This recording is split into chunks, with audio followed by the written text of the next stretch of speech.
to another episode of the Happily Ever After Place. My name is Pearl, I'm your host. This week, I know I say this every week, but this week I'm chatting with an author that I'm really excited about. Just a little bit of a backstory. Last year, Big Sur and I got an arc for a book. It was a vampire fantasy romance book called A Vow of Shadow and Blood, and we loved it. We loved it so much that we've both read it multiple times, and this book has not left our brains since we read it last year. The cliffhanger at the end, oh my god. So anyway, today I'm gonna chat with the author of this book. Her name is Charlene Antrobus, and I'm so excited to talk to her. We're gonna chat about the characters in the book, the themes in the book. We're gonna chat about how she uses fantasy fiction as a way to explore themes of prejudice, of bias, of trauma. I'm so excited for this conversation. So anyway, I'm going to stop yapping so that we can get to it, but don't go anywhere, and we'll be right back with Charlene. Hello, Oh, it's nice Charlene. to see you in person. I know, you too. I'm so glad to meet you. Welcome to the Oh, Happily Ever After Place. but I'm so excited to talk to you today. Thank you so much for coming on the show. This is really exciting. oh, I'm excited too. Oh my God. Okay. I don't even know where to begin. I have so many questions. I have so many questions. Love it. But okay, I'm just going to jump right into this book that has not left my brain since last year. I know my friend and I were in your DMs a lot when we were reading it. We have not stopped thinking about it. When I Oh, tell I you, love that. we have not stopped thinking about, I don't even know where to begin. The cliffhanger, the entire story. It's this is a book that comes up in our conversations a lot. So we're we have to have you on the podcast. Big Show was supposed Yeah, to be here today, but she had to do other things. But we're hoping that one day we can get you back again so that both of I'd us love that. do Yeah, a million love it. questions. Okay. Love it. Yeah. Um, okay. I'm just gonna start with how the hell did you come up with this story? What Mm. inspired you to write this story that has not left our brain for Oh, for a year so yeah, whenever I come up with any story, it just starts with a question, and then I just get a bit obsessed. So I came up with the original idea in 2018. now? And it's just kind of I love vampires. So I always knew I was going to write a vampire book, but I wanted it to be something a bit different. And I kind of love that blend of fantasy and dystopian. Mm-hmm. So I remember kind of just the first question I asked myself was, I'm obsessed with the Vampire Diaries, and I used to be a Mm-hmm. Twilight girl in the day. Oh, love that. And yeah. And so I was kind of they're always in hiding. And I was like, what would happen if we fast forwarded into the future? Mm-hmm. And they weren't in hiding. We had kind of tried to coexist. It didn't work out. There was this war. They won it. What would it look like after that? And so once I kind of asked that question, Mm-hmm. I just keep asking more questions and more questions and more. Mm-hmm. And then when I've kind of got the world in place, I then start to get obsessed with, okay, who's the character going to be? Who's the main character? What's their purpose in this story? How do they fit in? And I always knew that there was going to be a girl in this world that was a blood slave, and she was going to be sent for whatever reason to go and kill the prince, the leader of this whole place. Yeah. And that she wouldn't be able to because somehow their lives would be bound. And that was kind of literally the nugget of it. Like I say, I had the idea in 2018, but I was trying to work on a different book. Mm-hmm. And I just couldn't get it out. And eventually one of my friends who I love said to me, she was like, please, for the love of God, write the damn vampire book. She was like, you're meant to write a vampire book. She's like, enough is enough. And it kind of gave me that permission. And I was like, okay, maybe I am ready to take a break from the other one, try this. And then it just, once it it'd been marinating for years. And so over the years, there's just little bits that I kept adding on. And I was like, oh my God, why she had this magic? Why for this? And it just kept growing. And then became the story that you guys read. Well, thank you so much. And thank you to your friend who was you have to write this she's book, amazing. because I'm so happy that you wrote it. It is so good. I've read this book 3 times. Oh my God. I have Stop. read it 3 times. I'm not kidding. Love that. I love it so much. Like, so I love Adina. I love her. I fell in love with her from like page 1. I was like, I know I love her. And I was right. I loved her through like the entire book. I just was in love with her. But I want to talk about Athriel for a second because holy shit. Oh my God. Oh my God. So when I was reading Athriel, and we were just like going, and it was like, oh, okay, this one voice in her head, the whole thing. And the more I read, the more I was like, is Athriel like symbolism for like sometimes how the voice in your head can be your worst enemy? Because, oh my God. And I was like, I have to ask her this. Was that what, if that is what it was, what a way to tell us, do not always listen to the voice in your head. Don't listen to the voice in your head. So do you know what? It kind of came from, so originally, I obviously had this idea. I knew that her blood was going to kill vampires. Like that was just a given from the beginning. I was like, because I was kind of like, okay, I need this human who is oppressed in this world, but she can kill them, but she can't be so overpowered that it doesn't make sense to the story. And so then I kind of remember how I got the idea for the blood being poison, but then I became obsessed with that because I was kind of like, it's not like a brute strength power. It's a clever, depending on their nature to attack her in order to poison them. And then the more I kept thinking about this power, I was becoming obsessed with like, but where did the power come from? Because I have to have everything logical in my brain for it to make sense. So I then started to go back in the history of where did this power come from? I started to then go down Adina's line. And obviously I can't spoil anything, but it led me to Athriel. And then I was like, oh my God, then power has a voice. And I was like, and then this voice, obviously I know this voice is true. I'm trying to think of what to say without spoiling it. But I know that what they want to do, even if they don't remember everything, I knew what their purpose was. And so it became like this thing of like, I always have this voice in my head in terms of like, whenever I go to do something, I kind of like speak it like, I'm like, okay, these are the pros, these are the cons, should we, shouldn't we? Usually when I'm about to spend money, I need to have that second voice to be like, right, do you need this thing or do you just want it? And so I'm really playing with the idea that there was this voice in her head, but it was real. It was a real voice that was like not always giving the best advice. And kind of like, I knew that this power was almost like, if she wasn't careful, had the ability to take over her. And so I knew that they were never going to be completely synced, but at the same time, he kind of became dependent on it, needing that voice, no matter how much, you've read it 3 times, so I feel like if you look back and you look at the cookie like crumbs that have been dropped, it's quite toxic. Like he's always wanting her to kill, he's always wanting her to do things that aren't going to be great and take risks that she really shouldn't. But then there is the odd time where then you get a bit of humanity where he's like, okay, maybe you shouldn't do that. And so I'm very obsessed with characters being really morally grey, and that included Athriel, that I didn't want to make him like all, I wanted to play with this idea. And I'll be honest, I didn't really think about the symbolism, but what tends to happen with me is I'll get this idea, I get obsessed with the characters because I come from a theatre background, so characters and how their mind works, I get obsessed with. Yeah, I love acting. Oh my gosh, me too. I love that. Yeah, and so I then get really obsessed with like why they think these things, why they make the decisions. And through that, I find that very accidentally certain messages start to come out.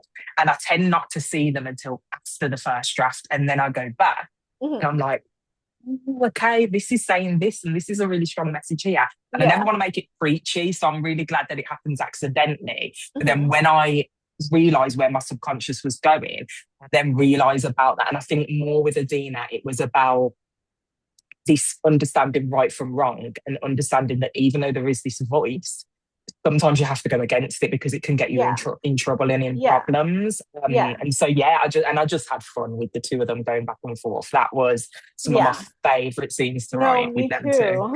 Like sometimes when they're having arguments, when she's like, understand boundaries. I'm like, girl, it's in your head. What do you mean boundaries? Yeah, yeah, You can yeah, show your yeah. feelings. But it was like, Yeah, yeah, it was a really it was such yeah. an interesting like dynamic that they both had. And I really love that you said Mhm. like he wasn't like, because you can't really predict like from the beginning, right? He seems like kind of like a spirit angel guide in her head. But Yeah, then like the yeah. more you read, especially when you read it again, you're like, huh, there is Hmm. something here. Maybe is Yeah, he good? Is he the angel on her shoulder? Is he the devil on her shoulder? Is he yeah, something in between? And I like it was a yeah, really, really interesting dynamic, which made the end even more like I felt yeah. crazy. I can't imagine how everyone felt. Yeah, because I wanted to like, I love, and I think I remember Penn Cole saying this. I kind of love when somebody reads something, Mhm, they then get that twist because I'm obsessed with plot twists. Like every mhm. book I ever write will have some sort of plot twist in.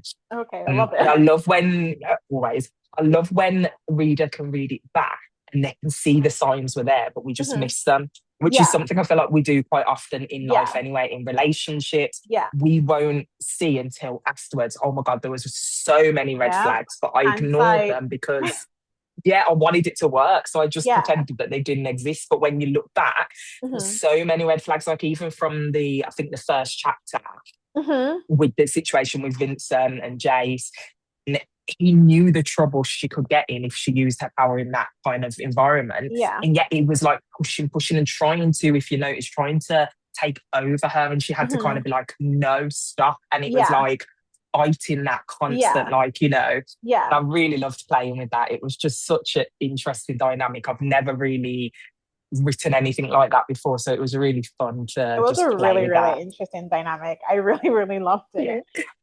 Another thing that it made me think about, honestly, was like how because of the relationship between um Athriel and not just Adina, but like her family and like just the Yeah. family line. And it made me think Yeah. about how sometimes we're upholding traditions that we don't really understand and we don't Yes. really know like if Yeah. they're harmful or not. It's just like this is how it has always been. Yeah. Was that something that was like why you were Do you know writing what? this? Again, it's one of them things where I look back and seen it, and not Yeah, just in that kind of relationship of Astral. And I don't want to say too much because of book two, yeah.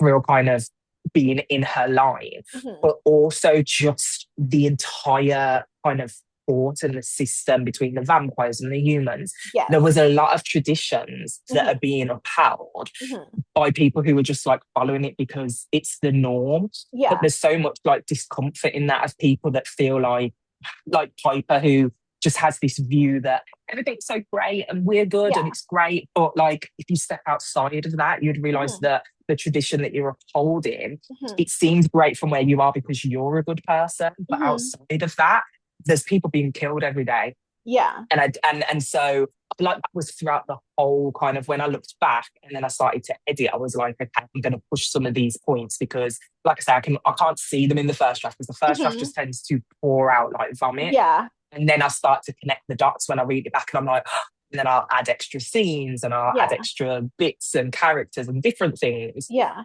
But yeah, I had a lot of fun again with that and seeing the different ways because I don't think that in the whole story, I don't think there was anyone that I would say was inherently completely bad or completely good.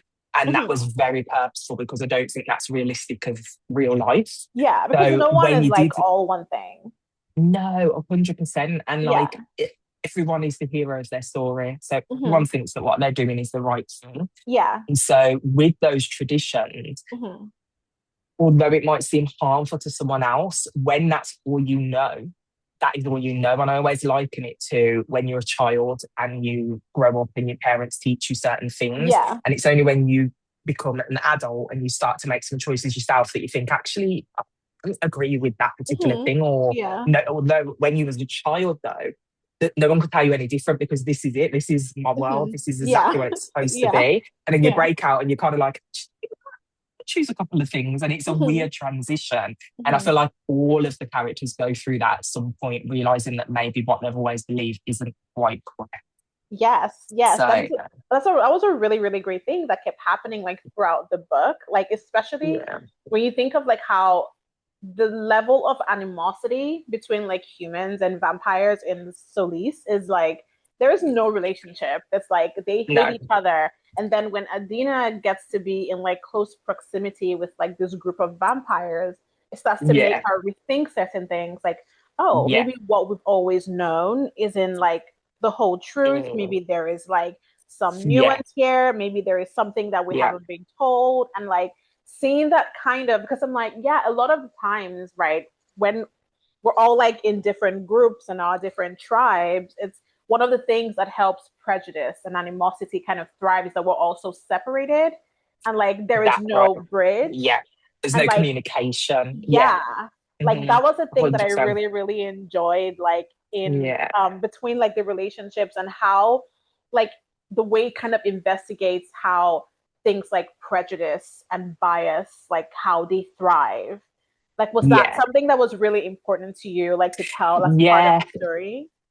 Absolutely. As soon as I got into the story and understood, I didn't even realize there were going to be so many layers to it. So even between like, I think you've obviously got the pure bloods and then Yeah. you've got the non-potent humans. Yeah. And for Adina, in Adina's head, she's absolutely right. She's had a very brutal life. You know, she's gone from being raised in an orphanage till she's 18. She's literally bred just for the purpose of being food for vampires, essentially. Yeah. He then goes into the blood house and that is it. So to her, yes, I'm food all the time. Yes, I'm clothed all the time. Yes, I've got a roof over my head, but I'm a prisoner. And then you look at somebody like Finn, who is kind of like, okay, yeah, look at all what you've got because we don't have, you know, that potency in our blood. So we're just laborers. And I think that what Adina doesn't realize is, for example, like there is a passage in the book somewhere, I can't remember where, but it talks about that when a sired vampire dies, they have to be replaced. Now, they're never going to be replaced by a pure blood. So they're going to just be snatched of what they deem as the less worthy humans. And so even though it seems to Adina like, yeah, but you lot have got freedom and you can have your own shots and you can do this. And it's like, no, we've got this level of freedom to make sure that we're putting back into the core. But our lives are always at risk. We're getting ripped away from our families. And then you've got the sired vampires who, yes, some of them have wanted to be turned because they feel like it's a better life to harm than be harmed, which in itself, you know, comes with its own problems. But then you've got the ones who didn't want to do this. And that when you think about the sired vampires, their only purpose is to be guards and soldiers for the court. They don't have any like autonomy or any say. So there's almost like prisoners in everything. And then you get to the top of the food chain with the actual noble vampire houses. And within that, there's like there's different classes. There's the lower houses that, you know, they don't have as much humans, they don't get as much potency. Everything is regulated. And as I started to break it all down, I was like, oh, this is really interesting. Much fun with with looking at like when we're in our little bubble, we can't sometimes we see our own struggles, but we can't see where maybe we have got something that somebody else hasn't got. It's exactly what you said, bridging that gap. So that we could say, okay, yeah, this is my issues, this is mine. So we can see that not everything's perfect and we need to come together and level the playing field a little bit. And so, yeah, I had so much fun, again, playing with that and the different levels within each group, that not each group was even perfect within it, even though they may have seemed like, okay, even go all the way up to Carriot. He still had to make decisions that were based on what the court would accept. It's kind of like he wanted to change things, but he couldn't just change it because he knew what would happen. He would lose the members of his court, he would lose humans, he would lose, do you know what I mean? Guards, everything. And so everybody's like puppets on a string and they don't realise that the only way they're going to beat it is to really work together. No. But nobody's sensible enough to realise that. No one is. Like the complexity of like the hierarchy in the society was so interesting for like all of these reasons, because I kept thinking like there's like when on the outside or on the surface, right, it looks like there's the pure blood vampires, the nobles, they're the noble born, they have all the things, they have all the power, then the sired are next, and the pure bloods, and then the non-potent. But then it's like within all of those groups, there are all the things that they are lacking that the best way for them to get it is to all work together. But because they Yeah. don't want to work together, it seems Yeah. like, because I remember one of the things that was really kind of surprising for me, but I kind of enjoyed it in a way, and the way you wrote it was, I was kind of assumed that, oh, the purebloods, when they meet the non-potent humans, there will be this like, we're all humans, we got to work together, we have to have each other's backs. Then I really remember like the scene where they're trying to help Tori get to the settlement, and Finn is like, yeah, y'all can't behave like you're pure bloods here. They will sell you out. And I was like, hey, oh, I can see how that will happen, because there's this assumed privilege. Like, the purebloods are like, you guys are privileged. You're free. You can do what you want. We don't get to do what we want. And they're like, oh, you get to eat. You get to have a house. You get to live your life. And like, no one is going to be like, you have to work for a living and anything.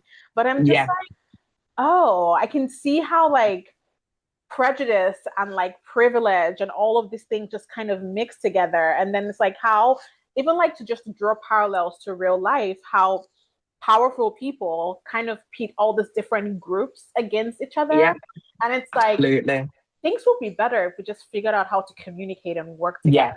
But because we can't, we are basically doing the work of the divide and conquer for them, you know? 100%. And that's what I kind of love about fantasy, is that you can strip away everything. And I feel like I will always do this in my story because I think it's a really good tool. We tend to strip away all the things that segregate us in real life. So racism, homophobia, like just all of that doesn't matter in this world. Doesn't matter the colour of your skin. None of that matters. Nothing matters. But if you're a vampire, if you're a human, if you're a pure blood, if you're a noble.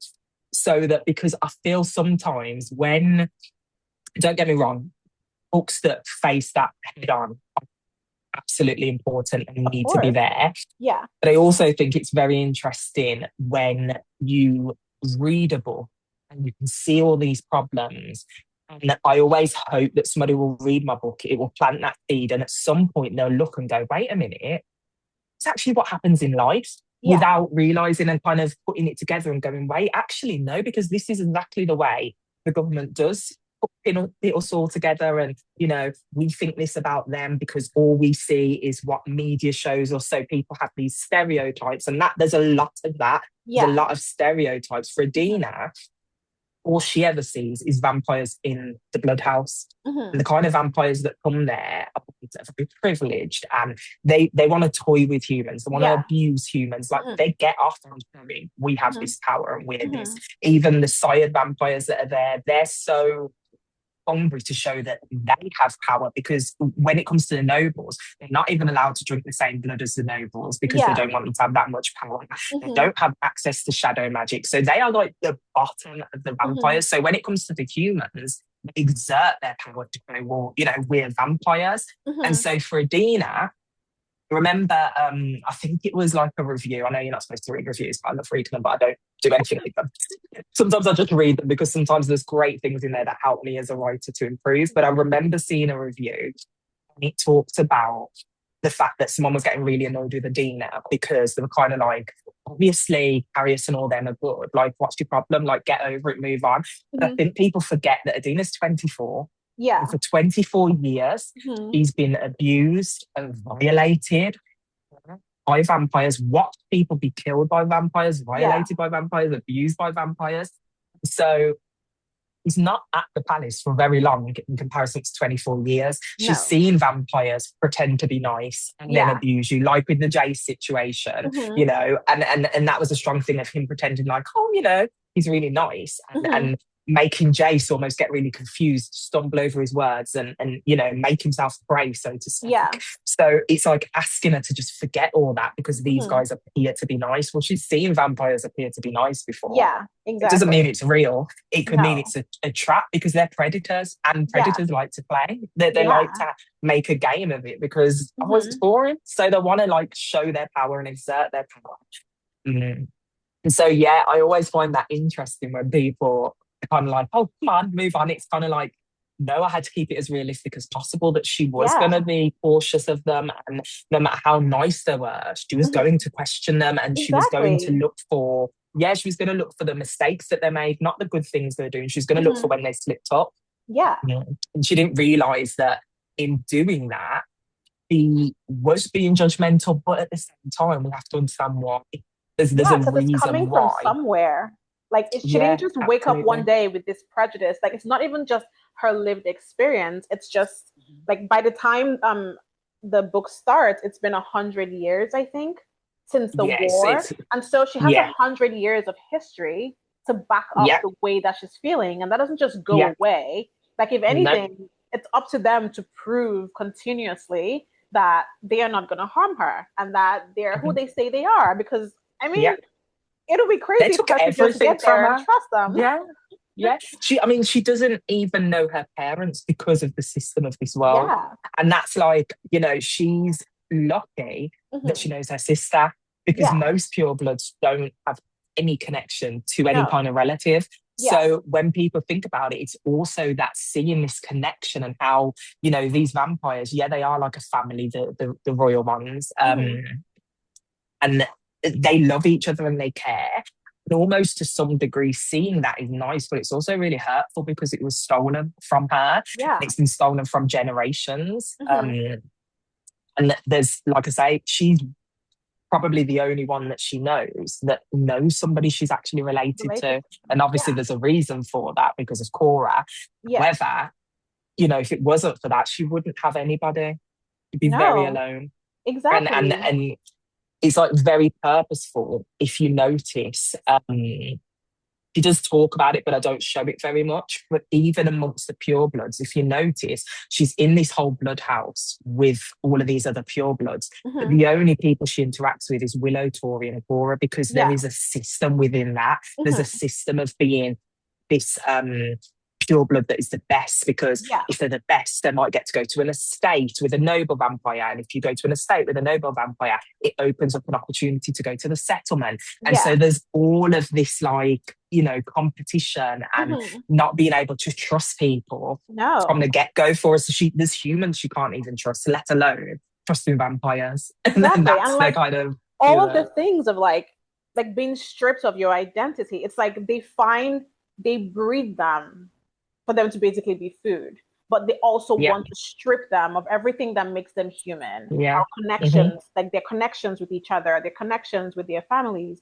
their connections just as people. They have no identity. So like, I remember the part when she finds out her family name from Finn. It's such a big emotional moment for her, because it's like, this is not a thing that they're allowed. And then when you think of just as people in real life, how much of our identity comes from knowing where we're from, being able to trace our family, knowing our roots. And then like when you add the layers of like being Black people, and just knowing how much of our history was stripped from us and all of that. I'm like, she was incredibly gracious, honestly, to not kill everyone. What's funny is what that scene was kind of inspired, because I kind of added that I wrote the first draft. But it was inspired. I had a conversation with the group of people in my team at work, and I'm the only person of colour in that team.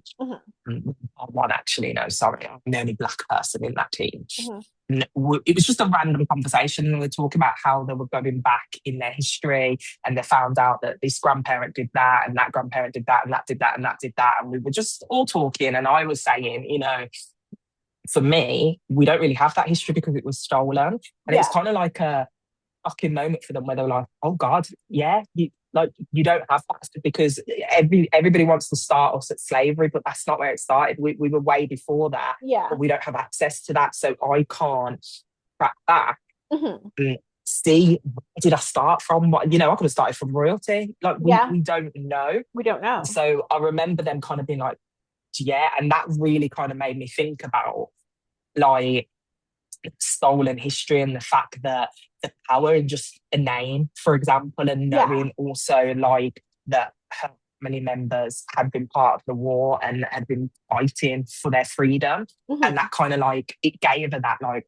wow, I'm part of something incredible, because like you say, she has no identity. Like there's nothing. It's not like she can just go to the shop, or she can decide what she's going to do for a job or a hobby. There's nothing. Even like when you see Willow reading, a book, and Adina makes a comment about, oh, you've read that 1,000 times or whatever, Mhm. because she can only read what's available because they've removed a lot of books and Yeah. they've removed a lot of the technology and history. I remember somebody was asking me in another interview, they were a bit confused as to where it was set, when it was set. And I was like, that was really purposeful because my idea was that I wanted to imagine a world that wasn't ours anymore. So it was almost like the world would have been like ours. We would have had vampires come out of hiding. We would have tried to coexist. That would have failed. The war would have happened. They would have won.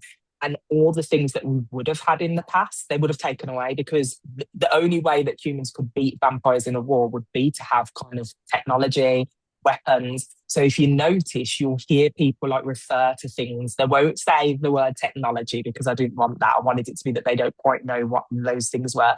They know that they had things that they had light. They didn't just have these like fire, or obviously the vampires have the starlight, but we had electricity at a point. We had cars, but this generation have never seen that and don't know that because the vampires took it all away to make sure that we couldn't be that smart again to ever it come close to beating them in a war. And so it was little things like that that I found really interesting, that there is this whole history that they just don't even know. And they don't know it because the vampires are scared in reality because they didn't win the war by much. It was very close. And so they know that there's a chance that if humans get together and they get clever enough, they could actually win a war. And regardless with the vampires, no matter how much they can go against the humans, they can't kill them all because they need their blood. The vampires, like, they have to do all of these extra things, right, to make sure that the humans cannot find a way to rebuild. But then it's like that doesn't Yeah. just come from nowhere. It also comes from the fact that they were betrayed in a way. Yeah, And like they're 100%. like, Yeah, we cannot give them the chance to betray us again and like put us in yeah, the, and they're like, we have yeah, more power than them, so we have to make sure they're never, ever, ever able to get yeah, power. So it's yeah, like it's back to like our conversation from earlier where there's like the prejudice and the bias and all of these things, like there's a root, they all come from somewhere. yeah, 100%. And ultimately, everybody's choices and decisions are based on fear. But it is really interesting when Adina has to accept and realize that humans started the war. And of course, we know that was because impures influenced it. But from the Yeah. vampires' perspectives, Mhm. we tried to coexist with you. Yeah. We tried to be friendly and to Yeah. find a way to exist together. Mhm. You betrayed us. You killed our leaders. So there is no comeback now. And instead of them kind of just punishing those that did, they've just punished everybody. Everyone. And now everybody has to suffer for the crimes of the few. Yeah. And that happens a lot, I feel, in history, is that It does. fear makes people make terrible decisions It that does. affect so many people Yeah. constantly. Like punishing an entire group for Mhm. the behaviors or the things that a small group of people have done. It's like, okay, Yeah, this is like an escalation. Because it reminds me, I was yeah. watching, I don't know if you've ever seen The West Wing, the TV No, show. I haven't actually. So No. I'm rewatching it, and there was this episode Yeah. where the president's doctor gets his doctor gets killed in like a plane thing, like someone shoots his plane out of the sky. And the president is like, we need to blow them away so that they don't exist anymore. And then his Yeah. council and his security council and his chief of staff is like, you can't do that. We have to respond proportionally. Like, I think the episode is called a proportional response. And it's like, Love yeah, that. I understand the impulse to be like, they took this from me. I have to take everything. Yeah. Like, no, because then where does it end? Yeah. Where And does it it never end? ends. It never Never ends. ends. And Yeah. it just breeds so much violence and hate. Yeah. And like you say, prejudice. And it just keeps going and going. And what happens is it's the future generations that suffer. They have to Or deal the with sins it. of the father, as they say. And Yeah. it just keeps going down. And you kind of say, when does it stop? Yeah. When does it end? You know? And obviously, Carius does have a personal because his brother and his father went to go and negotiate, went to try and like, they believed in this equality and they were killed. Yeah. And so, in some ways, the fact that Carius isn't more angry, more vengeful than he is quite a surprise. It is. And he could have gone either way because Yeah. And he realistically, could almost it's justify it. yeah, for He could sure. Because as almost well, justify it. yeah, it's not just that he lost family members, it's that he had to then take on a court that he was never meant to because it should have gone to his brother, who was the next heir. It shouldn't have been him. And not only did he lose them, but he took on something that he was not ready for and he had not trained for. And so it's just so much when he comes into it. I think people don't realise that for Carius, he's learning a lot. He acts like kind of like, yeah, he's all tough and he's this shadow daddy. But His carriers, right? And he's like this prince, he's like the top of the food chain. He can do what he wants. But then it's like the more Adina gets to know him, the more she gets to know his circles, the more she realizes that he's carrying so much that he's yeah. not what everyone thinks. Like the first time they meet, right? There's this, I don't want to give spoilers of what happens in that first meeting where she's supposed Yeah. to kill him. But then eventually she finds out that he's not just this insane guy who goes around killing everyone. There was No. a purpose to that.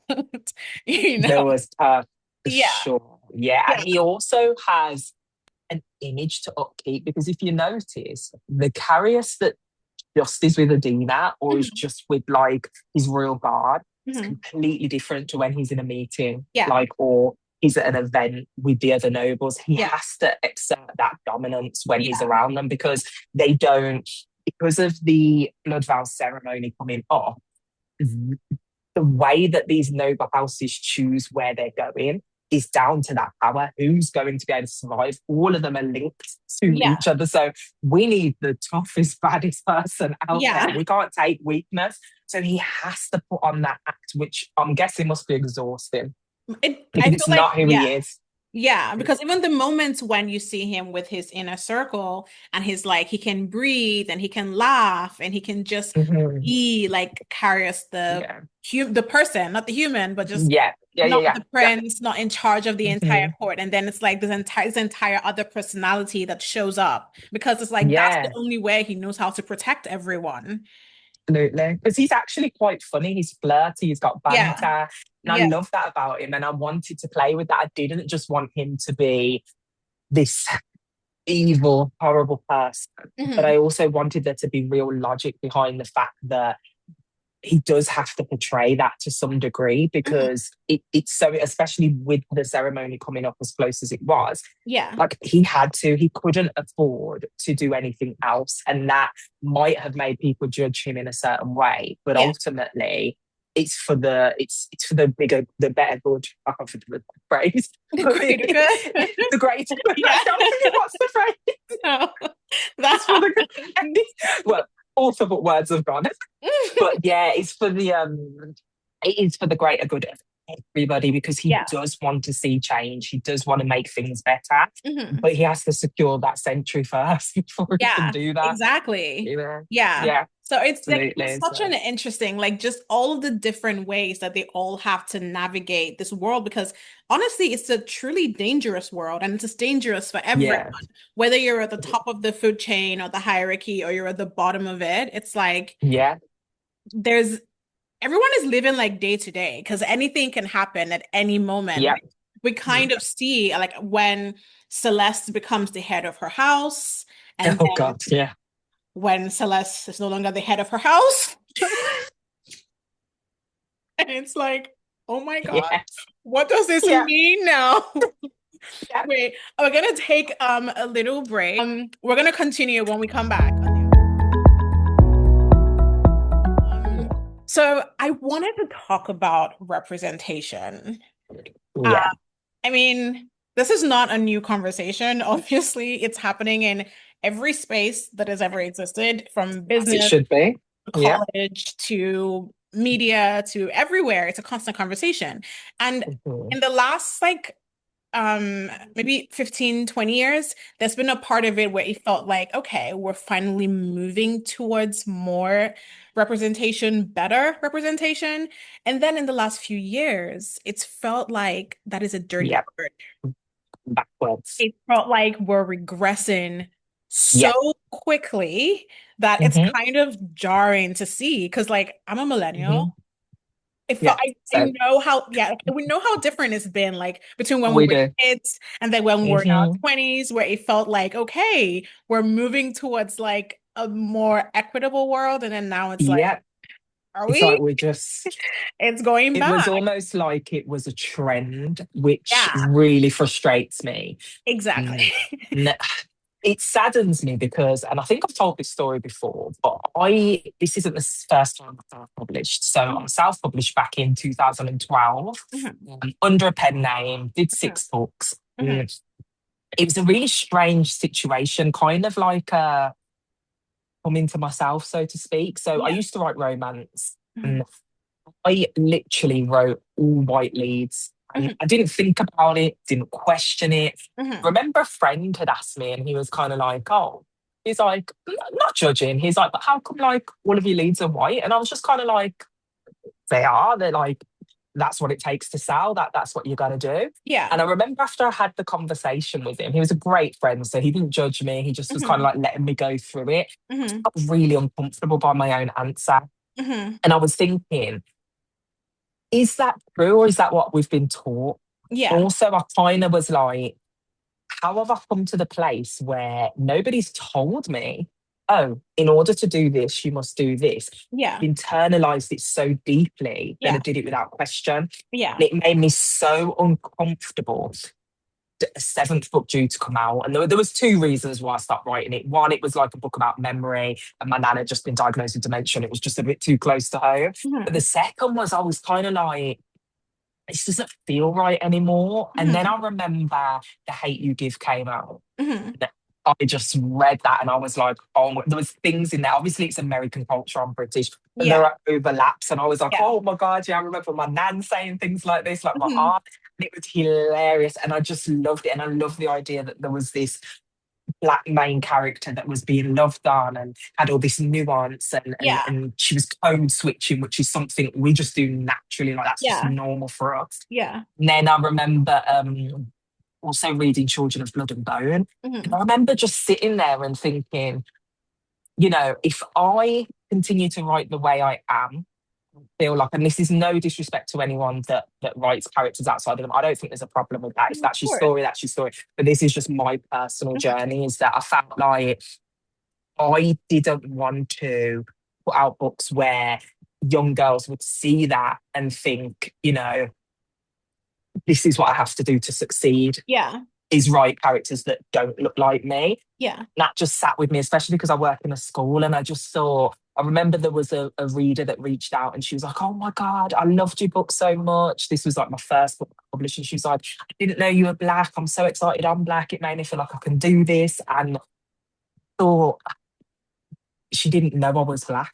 It was Mhm. kind of like a surprise. And that Mhm. actually saddened me. Mhm. So I kind of put a pause and I kind of fell in love with fantasy. Mhm. I made a pact with myself and I was just like, I will always write a main character that looks like me because Yeah. that's what I needed. Because if I'd seen that more when I was younger, I Yeah. wouldn't have internalized. And in my opinion, we've been taught so much that people don't read and they don't buy books. And it is just such a lie. It It is a is huge it lie. is such a disgusting lie. Like it Yeah. actually angers me when I hear it. Yeah. Because especially because I work in a school, I see so many black kids sitting there reading their Yeah. books. I saw one of them reading. Is it Finding Cinderella?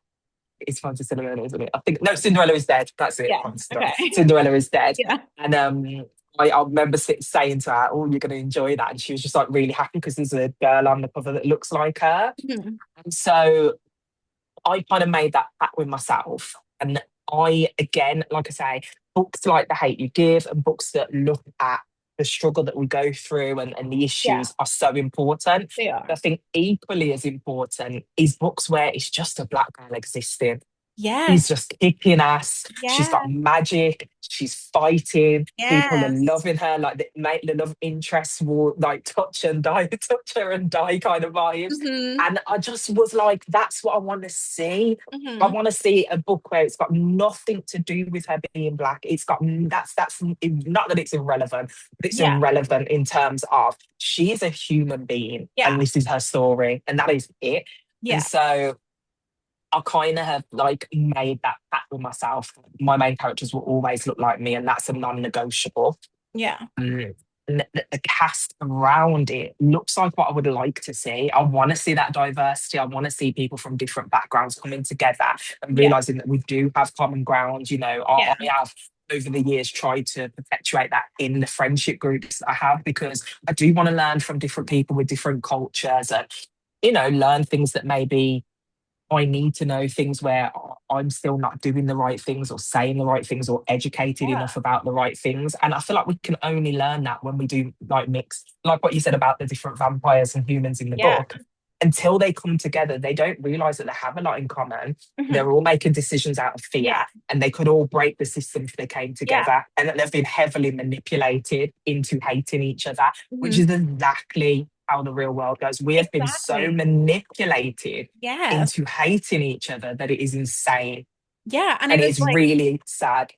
it's like the most natural thing, I feel like. It's that we're all people, regardless of race, gender, sexuality, religion, Yeah, all of these yeah, things. Like ultimately, we all just want to live happy, safe, fulfilled lives. literally. And it's Yeah. like sometimes because of all of the, and like these things are not based on nothing, right? There are real reasons why Oh, yeah, certain groups don't feel safe around certain groups. There's real absolutely. history Yeah, to back it up. But then it's yeah. like, especially like I'm gonna speak like as a Black woman specifically, it's like one Mhm. of the things that I feel like was kind of has been tried like that has been kind of stolen from us, or at least they've tried to steal from us as Black people, is our personhood, our ability to just exist and just be people, to be Yeah. flawed, to be imperfect, to be pissed Mhm. off, to be Yeah. happy, joyful, all the things. Yeah. And then we get judged as Absolutely. like we're not people. And I really, really loved it with Adina, where Mm. it's like she gets to be all the things and she gets to feel her Yeah. feelings and she gets to be pissed off and she gets to Hmm. laugh and she gets to play and she gets to be like, I hate this person, I don't want to be friends with them. And she gets to Yeah. change her mind and then change it again. And just like Yes. she also is like the center of gravity in the story. And it's like Yeah. seeing a Black woman represented that way, especially in Yeah. the space of like fantasy and romance, where we're getting more of it, but it's not just at the scale that it should be. So it's, I feel like stories Agreed. like that are so important. That's why I love Yeah. like Kennedy Ryan, for example. I Yeah. love her books. Her books Yeah. give me so much It's like joy. in my head, I am absolutely baffled that we haven't got an adaptation for Legendborn. I I know. can't understand it. I Like, it know. is so incredible. Like, I Yeah. became so obsessed, and I was like, this is one of the best things I've ever read. Mhm. Why are we not? Where is the adaptation for this? Why are Yeah. we not? Why are we not making a bigger thing of Yeah. something so amazing? That, admittedly, I've read other things and thought it doesn't even come close to this. Mhm. And that's not knocking anybody, because I Yeah. don't do that. I want all authors to do well. No, of However, I course. feel like you have to be honest that there is a difference. It is very Yeah. frustrating. Yeah. It It is is. very frustrating. Yeah. Yeah, It's like when we say that like we have to work twice as hard, for it's sure. not like, Yeah. I mean, it's like there's this expectation of us to be perfect in order to be Hmm. considered worthy. And Yeah. it's like, why? We're just people. Yeah. Just because We're I'm a Black literally person, just like, people. why do I need to be perfect to be considered I'm like just a worthy? girl. Like, I'm just a girl. Just a girl. Exactly. And so, like, Literally. yeah. And so, like, Yeah. seeing that, like, whenever I get to read books that have represent, and it's one of the things, like, when it comes to like visual media, for example, it's why I've been such a fan of Shonda Rhimes for such a long time, is that I feel Yeah. like she writes the world as it is, and she writes Yeah. Black people like as we are. Like sometimes, yes, obviously, we have to deal with, especially depending on where you grow up and where you live, you have to deal Yeah. with all of the microaggressions and racism and things. Yeah. But ultimately, we're just people. We do Yeah. stupid shit. We are We just perfect live our sometimes. life. Yeah. We live our lives. We're great in school. We're bad in Yeah. school. We have Yeah. shitty relationships. We break up. We do crazy things like everyone else. And Yeah. like Yeah. just Yeah. seeing us that way, I'm like, yes. Because I Yeah. think for me, one of the things that every time I think about just Black history, just in general, not even specific to one particular country, but just in general, from whether you're Mhm. Nigerian or you're Ghanaian or you're British or you're American and all of the things, I'm like, something that has felt like they've been trying to strip from us for so long is our personhood. And so whenever I get 100%. to read Yeah. stories or see films or things where it's just like, we're just people existing, doing our Just thing, whatever that people. thing is, Just people. we're just This is people. what I don't know. If you ever watched the TV series Sleepy Hollow? Yes, I did. Oh, I loved it. I loved it. very angry with how it ended. Yeah. But that was a prime example of a show that was absolutely incredible that I Mhm. feel didn't go as far as it should have gone. Yeah. Yeah. And I feel like we know why once Yeah. again. Yeah. But yeah, and I got so excited because it really was just a girl living life, doing what she was doing, fighting monsters, and it was fun and it was Yeah. great, and there was the little romance through it, and I was like, yeah, this is it because we are just people. Yeah. We are just people like Yeah. everybody Like else. everyone And else. yeah, and I've like that is 100% what I've said. I will always show on the page. We are just people. This is who we are. The stereotypes. This is just we're just people living Yeah. life. And if this was what happened, this is how this person would react. And so I I know that there's always more judgment when it comes to female characters. But Yeah. when I came to Adina, I was like, love her, hate her. This is who she is. Yeah. This is who she is. She's going to make stupid mistakes. She Yeah. is impulsive. She is stubborn. Yeah. And there's reasons for it. There's like, people are kind of like, some people are like, oh, she's just too stubborn. She's do this. She's trying to save her sister from dying. Like sister's what the gonna hell die. would you do? What would you do? Like, what do you want her to I'm do? really, yeah, I'm really close to my sister, and I'm thinking, yeah, like, Same. yeah. Exactly. I And will also, go to the that's ends all of she the has. earth. Literally, the ends of the earth. And Yeah. it's like, take away the fact that she doesn't have any other family members but No. her. She's going to do all the stupid things and it's going to go wrong. And yet she is somebody who she's got very much like that oldest daughter thing. And I know Yeah. that because I'm an oldest No. child, Same. oldest daughter. She's always got to be saving people and, Yeah. you know, sacrificing her happiness and whatever to Mhm. do that. It takes a toll, but it is just who we are. It It's like the honestly, truth. I don't know. What do you want us to do? Like, not protect the people that we love, not give everything, even if sometimes Yeah, we're killing ourselves to do it. But it's like, yeah, what do you think I'm gonna do? Not take care of my baby sister? literally, Like, literally duh. that. I And am it's like gonna she's take got care of this them. power that can save her, and you want her to sit back and not use it and not take Yeah. risks. Yeah, no, Like she's that's why not like going to do that. those conversations with Adina and Willow, where Willow is like, Mhm. I need you to protect yourself and take care of yourself. And it's like I Yeah, felt so like those scenes make me so emotional because I'm like, I get where Willow is coming from because obviously yeah, she loves Adina as hard as Adina loves her. And she's like, yeah, I don't want you to get hurt for me. But then yeah, Adina is also like, what am I supposed to do in this situation? Which is why yeah. that end bit, oh my God, I can't believe you put us through that. No, and you know what? I had envisioned that scene from the very beginning, like that whole scene with what happens with Ivana, Ajax, Willow, Adina. Envisioned it, and then you know when you are writing and getting to know them, and you just think, oh, but I That had to go through with it. hurt. That Yeah, yeah. hurt so That made. I'm not really a crier when it comes to writing books, but that made my eyes like I thought, oh, this is just going to destroy, hurt so badly. destroy Especially her. when you think of all the conversations that Willow had with Adina from like almost the beginning, like, I don't want to keep doing this. I'm tired of this. Yeah, And then even yeah, when she comes back and she's in the palace and she's like, I don't want to keep doing this. Like, and then it's like, I'm like, sometimes the road to hell is paved with good intentions, but it's like you have to yeah, pave that road because what the hell else did Adina was supposed to do? She had no other yeah. choice, and it was She so didn't. heartbreaking. Yeah, it was. So heartbreaking. Oh It my, was, it and was yeah, it did make me tear up and think, oh, that is just yeah, because I think the interesting thing is obviously we talk about the fact that Dina doesn't really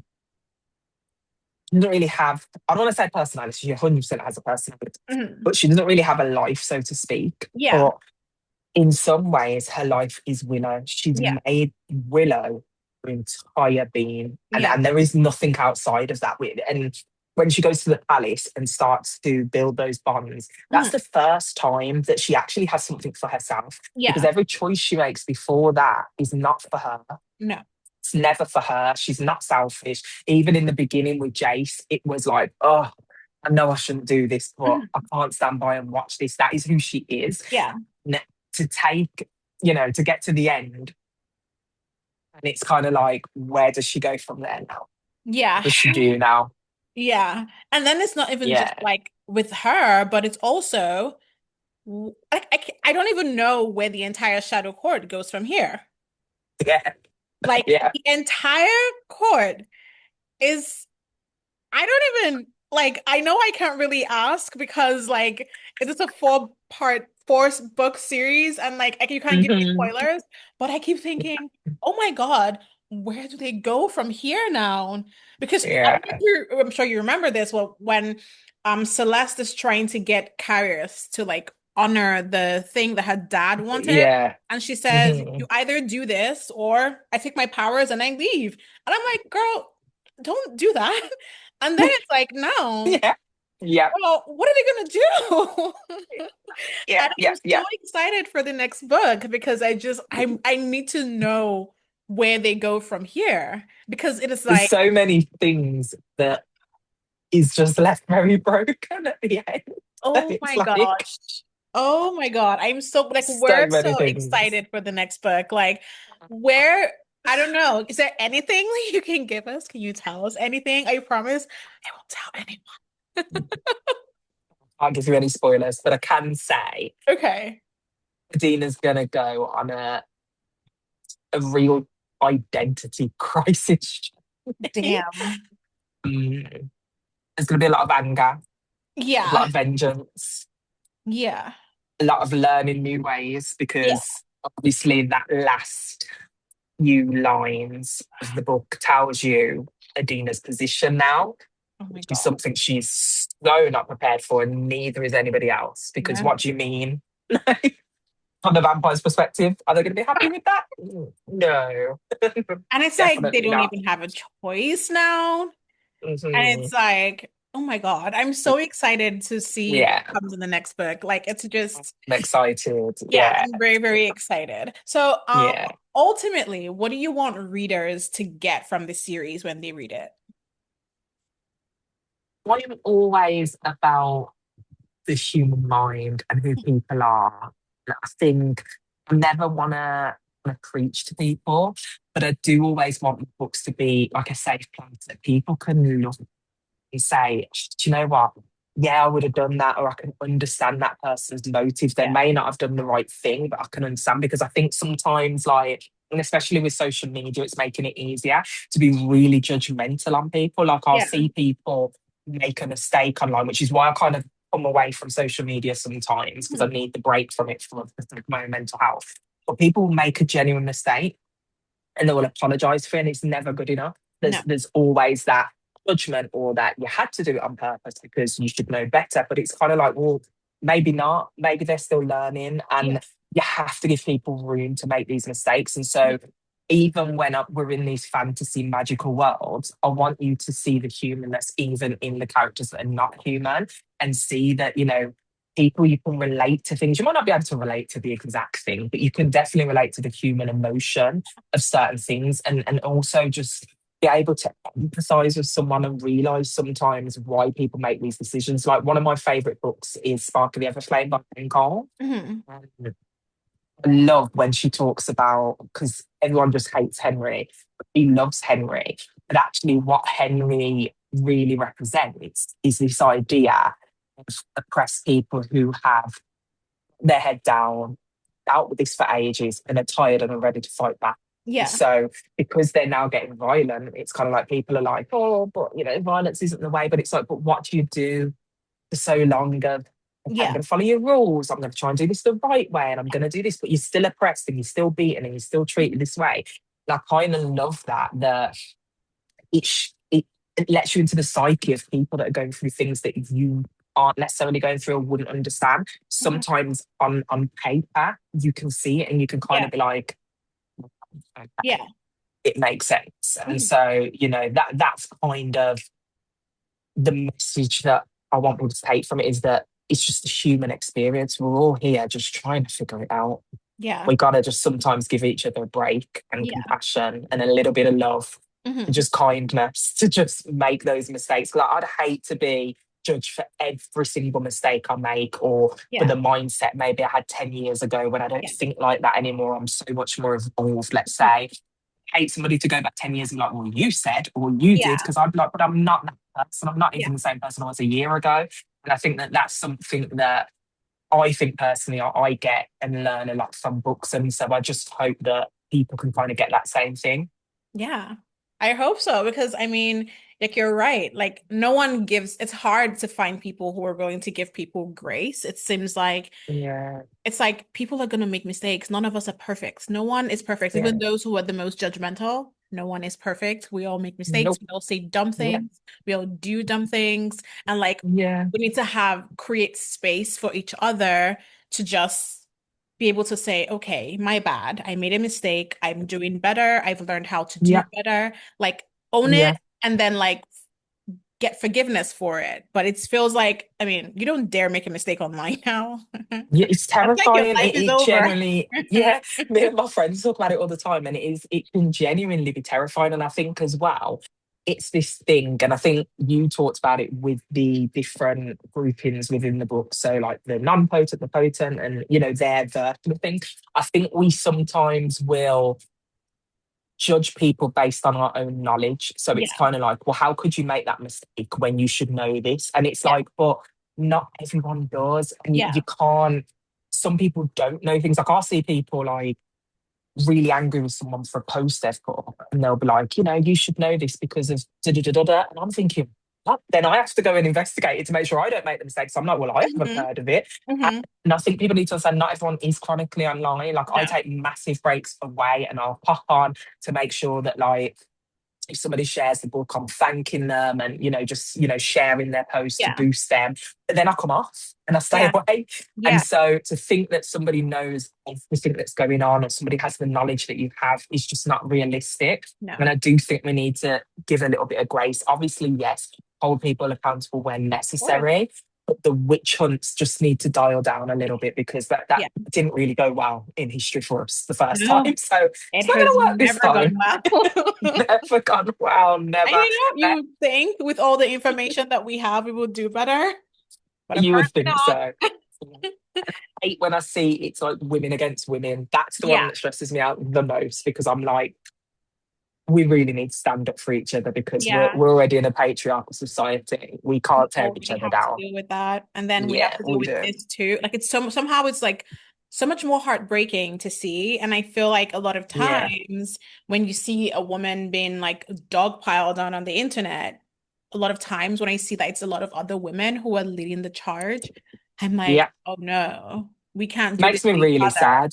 Yeah. We can't. It makes me really sad. Yeah. And I just think sometimes that's what a DM's for. You slip in. I've done it before where I've seen something and I've slipped in someone's DM and said, I'm not sure if you're aware of this, just wanted to pre-warn you. And they're kind of like, oh my God, thank you. Like, I remember when I first, like, was it before? I think it was before I published or after. I can't even remember. But I got some artwork and it turned out to be AI artwork. And I had no idea, like, the artist had sent me sketches. And in my opinion, I thought, oh, okay, that means it's real. And I remember there was another author, really lovely person, and she reached out to me and she said, I just wanted to pre-warn you that I think your artist is using AI. And she said to me, it's going around in a lot of author groups. And I kind of noticed that lots of people had just stopped following me. And I found it just really crazy, because my stance on AI has been very clear from the beginning that I don't support it. I don't use it. And I thought, it would have taken nothing to just say, are you aware? I'm just checking, instead of like all unfollowing me and making this big thing. And then when I put out my statement and said, right, I've been made aware, and I had all these new follows back, and I thought, not the nicest way to deal with things, because we can't assume that, but people be like, how do you not see it? AI is getting better. It is. AI is getting a lot better. There's times where I'm like, people are like, this is AI, and I'm looking like, are you sure? Because not everybody has the knowledge that people have, and we do need to give more grace. And like I said, I'm thankful for that person that saved me, essentially, because I was able to get some money back, and I was able to correct it and get better artwork, to be honest. However, it was interesting to see how others dealt with it in a community that, we should be in each other. So when I seen it happen to someone else and I seen everyone kind of dogpiling on them, I just messaged Yeah. them and they were like, I've been made aware, thank you. This is already in the works. And they were Hmm. like, I didn't even know this was happening over on sites. I'll go and make a little statement. And I was like, well, I Yeah. just thought I'd tell you because I know how it goes and it's not Yeah. nice because you're No. there minding your business, carrying on with your day, and you don't know these things are happening. So we definitely have to just more grace, more kindness, more patience, and books are the place where I think are some of the best places to learn that, They to really learn how are. to look at someone else. Yeah. Yeah, I've Like learned so much from fiction will books. always like I feel like I don't think there's anything that is like it's totally unmatched when it comes to teaching things like emotional intelligence and empathy Yeah, and like walking in someone else's shoes and really understanding it like yeah, within like the full context and with all the nuance. Like I think fiction is yeah. just like the best place like for It that. is. It's the best thing. Reading is. I always say people that say they don't read. I'm like, oh, you're missing out on so Everything. much. I know. It's just such a. It's just a beautiful thing to do. It's just. Yeah. You're right. It's such a really unique connection, form of Yeah. human connection, where you can learn things. And I've read books and come away really changed. Like it's really changed my mindset and be like, my God, I didn't even know I thought like that, or Yeah. I need to correct that, or I need to do Yeah. more research on I that. So I agree. think it's really important to do that work. It Mhm. really is. And so Yeah. there's a place for fiction, 100%, and I Always. just love it. Yeah, Yeah. 100%, I love that. definitely. I can't wait for more people to discover this series. I think it's Oh, fucking thank you. incredible, and I'm so grateful that you wrote it. And I'm so, so grateful for your friend. Like, whoever your Me friend is, too. please tell She's her amazing. that I like there will. are people in the world who are like, thank you so much for making me write this book. All the We're time, I'm really, like, thank really you for that. grateful. So I'm gonna ask you a few like fun questions. There's no wrong answer, just like a really quick, like rapid fire thing. Is that Yeah, cool? yeah, go Okay. for it. If you could write one trope forever, what would it be? Enemies to lovers. Ah, I No love that. hesitation. I love the tension. Love that. That's awesome. Do you know what the first romance book you ever read was? Oh, feel like it would have been a Virginia Woolf because I remember my mom had a bunch of them. She was like getting rid of them.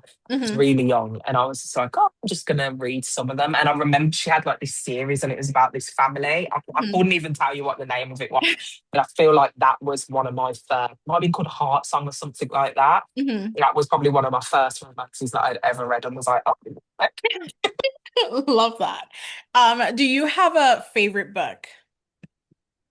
oh, just one." I know this is a very difficult question because I can't answer that question because I don't have one favorite book. Oh my God, that's hard. I have. Oh Okay, can you do three? my God, I can. Okay, I can do three. Okay. Mhm. I'm gonna go for Red Queen because Hmm. I adore Red Queen and I'm obsessed with that. Hmm. I'm gonna have to put Spark of the Everflame in there, Yeah. and it has to be Legendborn. It was between Legendborn and the Ember in the Ashes, but it's gonna have to be Legendborn because it's Okay. top tier. Yeah. Awesome. I love those. What is your favorite genre to read? Um, romantic fantasy. I'm gonna say romantic fantasy where it's more heavy on the fantasy, but it's got a good solid romance in. Yeah. No, those are always good. Yeah, I love Yeah, that. Do love you them. I have need my romance. a No, yeah. I need like I need some of that. Like I I need love something good to root fantasy, for. but yeah, I need to Yeah, feel yeah, something. I don't just want to be stressed the entire time. yeah. Um, Have some fun. exactly. Do you have a favorite romance novel to screen adaptation? Oh,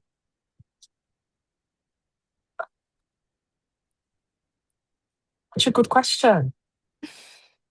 I can't think of many, but one that I did really like was To All the Boys, All the Oh, All Boys the I Boys Love. I've Loved. Yeah, Yeah, that's I a really good really one. enjoyed. And again, it was nice seeing a woman of colour Yeah, in the lead yeah, and seeing that story and the way it played out. I yeah. really enjoyed that. No, Yeah, that's I'm a gonna go really with good that one. one. That's a really Yeah. good one. What is a Yeah. book that you've read that you thought, wow, I wish I wrote that?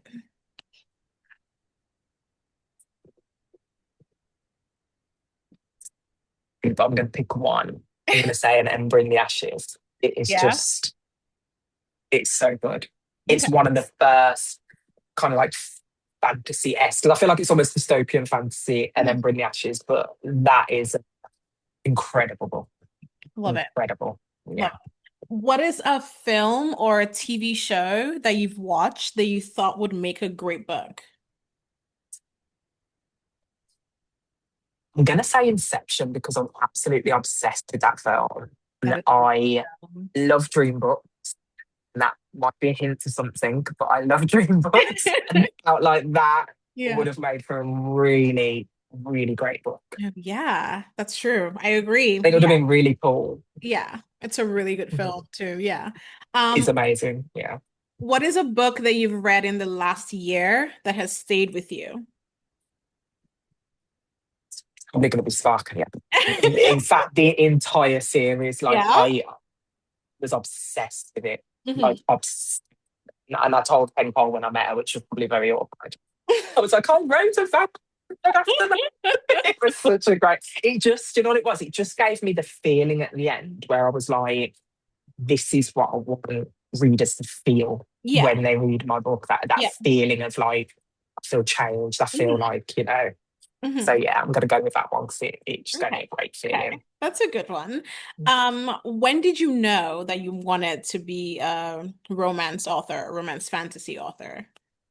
Literally in 2012 when I first self-published. So started evidently writing on Wattpad, which is like, I don't know if you've heard of it, but like a community writing site. No, I grew up with fan fiction. I love fan fiction. Love it. Yeah. So I started writing on there. Well, I actually started reading on there because it had been a lot of years since I had read. I just, you kind of have these weird gaps, don't you, where you stop reading. And I was just trying to get like my Apple Store to work and it wasn't working. And then I thought, oh, this thing's free, I'll try it. I realised you could read on there. Then I was kind of like reading some of the books. I was like, there's a lot of mistakes. And then I realised you could write on it. And then, yeah, that was kind of, I was reading a lot of romance at the time. And then I was like, oh, I'm obsessed with this. Like, I love it and I could not stop. And then obviously when I found fantasy, I was like, I love fantasy, but I can't let go of the romance. It's just too good. Yeah. So, love I'd it. say 2012. I love it. I love it because I feel like honestly, like fan fiction is such a gateway to writing somehow because I have written fan fiction. I will never tell anyone what fan fiction I'm reading, but I have for like some of my favorite tips. But it's such a fun because it's like there's no pressure. You're writing for the enjoyment of it, and it's such a and honestly, you know what's crazy? Some incredible things. Do you know what's crazy? I've never actually written fan fiction. Really? When I hadn't written any because I did honestly when I first joined Wattpad, it was just so new to me. It was crazy in that I didn't even know ebooks existed at that time. I was so out of touch. And so I was reading stories and just assuming that these are just all original stories. So I just decided to give it a try. And then I remember what's the Anna Todd books called? After. I saw After on there and I realised it was like a One Direction and I was like, oh, this is a thing. But I kind of skipped that. I wish that I had been part of it because it just sounds so fun and it feels like it's part of every writer's journey and I've skipped it. It's really fun. It sounds so fun. It's really it really fun. does. And like honestly, like sometimes I'm like fan fiction authors, like I have so much respect for them because the amount of work that goes into like I've read some incredible literature and it's like I cannot believe that like this person is letting us read this for free, but thank you. Like it is that. Yeah, no, it is such because there's some great imagination, especially when you get like really caught up in a story and you're really interested in it. To be able to flesh that out is quite incredible. Yeah, it just shows like a really creative brain. I agree. It really cool. is. Yeah. So if you could write, if you had to write a different genre, like if you were not allowed to write romance or romance fantasy, what genre would you pick? I think I would go for thriller. Really? Logical thriller. Yeah, I think because I like the plot twists and I like that people die in books. It sounds terrible, but I do. I like when the stakes are high. It's awful. Sounds awful. I promise I don't kill anyone in real life. You need to put your readers through it. I need to put them through it, and I feel like I love watching psychological thrillers. I feel like that could be fun. be fun. Not sure I have the brains for it, but it would be really fun. I'm sure, like, one day if you decide to write it, I'm sure it's gonna be great. And I'm sure it'll be great. And like Yeah. your readers will go through it, because I swear to Yeah, God, definitely. what I went Oh. through with Avosab, I'm just like, wait, I did not realize I was going in for heartbreak. Like a lot of people thought that. I think they thought it was going to be like a cute romance. Like, oh, Yeah, vampires. I they've love learned. vampires. Yeah. And then it was And like, I was like, oh no, oh no, yeah, oh no. yeah. I think from like the first chapter, people are always like, oh, it's this kind of story. And I'm like, Yeah. oh, It's like you're gonna go through something. yeah. But Lovely. yeah. Thank you so much for doing this. It's been No so problem. wonderful talking to It you. has been fun. I'm so It glad has. you've had fun. We're so excited for the next book. It's coming in October, right? A Vow of Blood and Malice.